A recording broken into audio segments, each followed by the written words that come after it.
வணக்கம் உங்கள் better marks right. இந்த என்ன பார்க்க போகிறோம் அப்படின்னு பார்த்தீங்கன்னா பேனல் போர்டு ஒர்க்கிங் பற்றி தான் பார்க்க போகிறோம். ஸோ இந்த ஒர்க்கை எல்லாமே டோட்டலாக கம்ப்ளீட் பண்ணி முடிச்சிட்டோம். அதனுடைய ஃபுல் வீடியோவே பார்த்தீங்கன்னா கீழே லிங்க்கில் கொடுத்துருக்கேன். ஸோ மறக்காமல் செக் பண்ணி பாருங்கள். இன்றைக்கி என்ன ஒர்க்குன்னு பார்த்தீங்கன்னா அந்த பஸ் பேர் ஒர்க்காக தான் வந்திருக்கும். ஸோ ஃபஸ்ட்டு வந்து யூஜி கேபிள் எல்லாமே ட்விஸ்ட் எடுக்க ஆரம்பித்தோம். ட்விஸ்ட் எடுத்ததுக்கப்புறமே கிளாண்டு போட்டு அதுக்கப்புறம் பஸ் பேர் எல்லாமே ஃபிட் பண்ண ஆரம்பித்தோம். பஸ் பேர் ஃபிட் பண்ணதுக்கப்புறமே உள்ள இருக்கிற கோரில் ரிமூவ் பண்ணிட்டு அடுத்து வந்து லெக் அடித்து இந்த பஸ் பேர் நம்ம ஃபிட் பண்ண வேண்டியதான்.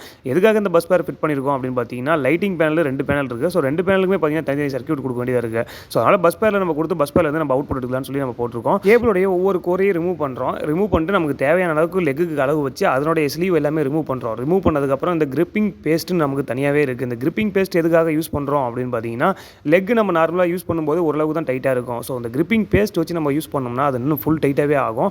ஸோ அதுக்காக தான் இந்த கிரிப்பை விட்டு நம்ம வெளியே போகாமல் இருக்கிறதுக்கு தான் இந்த கிரிப்பிங்கே பண்ணுறோம். ஸோ அதனால தான் இந்த பேஸ்ட் வச்சு நம்ம யூஸ் பண்ணால் இன்னும் நமக்கு கொஞ்சம் பெஸ்ட்டாகவே இருக்கும். மேக்ஸிமம் யூஜி கேபிள் ஒர்க்குன்னு வந்துட்டாவே கிரிப்பிங் பேஸ்ட் வாங்கி யூஸ் பண்ணுவோம். கிரிப்பிங் பேஸ்ட் வாங்கி யூஸ் பண்ணால் கொஞ்சம் பெஸ்ட்டாகவே இருக்கும். இதில் எத்தனை பேர் கிரிப்பிங் பேஸ்ட் வாங்கி யூஸ் பண்ணுறீங்கன்னு தெரியல. யூஸ் பண்ணுற மாதிரி கீழே வந்து மறக்காம கமெண்ட் பண்ணுங்க. அடுத்தது பஸ் பேரில் பார்த்தீங்கன்னா 2 95 ஏற்றிருக்கோம். ஒன்று இன்கமிங் ஒன்று அவுட் கோயிங். ஸோ 2 95லுமே பார்த்தீங்கன்னா லெக் அடிச்சு அடுத்தது வந்து பார்த்தீங்கன்னா பஸ் பேரில் நம்ம வளைச்சி லைன் பண்ண வேண்டியதான்.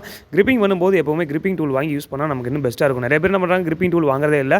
நார்மலாக சுற்றி வச்சு அடிச்சிக்கிறாங்க, இல்லைனா கட்டையும் பேரில் வச்சு டைட் பண்ணுறாங்க. அந்த மாதிரி பண்ணாதீங்க. மேக்ஸிமம் கிரிப்பிங் டூல் வாங்கி யூஸ் பண்ணிங்கன்னா இன்னும் கொஞ்சம் பெஸ்ட்டாகவே இருக்கும். அதே இந்த ஸ்பேனர் செட் வந்து பார்த்தீங்கன்னா நிறைய பேர் பஸ் பேரில் வந்து ஸ்பேனர் செட் தான் போட்டு டைட் பண்ணுறாங்க. ஸ்பேனர் செட்டில் போட்டு டைட் பண்ணும்போது என்னன்னா எப்போவுமே ஃபுல் டைட் ஆகாது. பாக்ஸ் டைப் ஸ்பேனர் வாங்கி யூஸ் பண்ணுங்கள். பாக்ஸ் டைப் ஸ்பேனர் வாங்கி நம்ம யூஸ் பண்ணோம்னா எப்போவுமே ஃபுல் டைட்டில் இருக்கும். ஸ்பேனரில் பண்ணும்போது கொஞ்சம் லூஸ் இருக்க தான் செய்யும். ஸோ பாக்ஸ் டைப் வாங்கி யூஸ் பண்ணுங்கள். இதோட ஃபுல் வீடியோவுமே கீழே லிங்க்கில் கொடுத்துருக்கேன். ஸோ மறக்காமல் செக் பண்ணி பாருங்கள். உங்கள் better marks right. Thank you friends.